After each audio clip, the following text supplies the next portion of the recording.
This second point, that to believe in other people is to act morally towards them, already brings the problem of other minds closer to the problem of the origin of society. To act morally towards others is close to, if not exactly the same as, interacting with them socially. Perhaps I can make the point like this. The words recognise and recognition are ambiguous. In one sense, to recognise something is just to see what it is, or what sort of thing it is. To recognise a dog is to see that it's a dog. To recognise a person is to see that it's a person, or to see which person it is. But there's another sense of recognition in which to recognise something is to acknowledge it. What I recognise in this sense is usually a person or the quality, action or product of a person. I acknowledge a person by saying hello, clapping him, pinning a medal on him and so on. I suppose one can call recognition in the first sense, which it's purely cognitive, epistemic, you can call recognition in the first sense weak recognition, and recognition in the second sense strong recognition.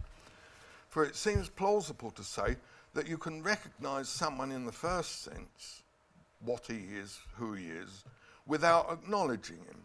But you cannot properly acknowledge someone unless you recognise them in the first sense, see that they're a person, a hero, or whatever. Now, at first sight, it seems as if the problems involve, if the two problems, other minds and origin of society, involve different senses of recognition. To believe that there are other people is to see that there are other people, to recognise others in the weak sense. To be in society is to acknowledge other people in some way or other, to recognise them in the strong sense. But Fichte, Schelling and probably Hegel seem to deny this difference. Fichte and Schelling say to recognise other people involves behaving morally with respect to them, but to treat someone morally and not just instrumentally is in a way to acknowledge them, to recognise them in the strong sense, not just to notice that they're a person. Schelling says recognition must be reciprocal. I don't have a good reason to recognise someone else as a person unless they recognise me as a person. But their recognition of me must be strong recognition, acknowledgement, for I can't know what others think about me unless they manifest it appropriately.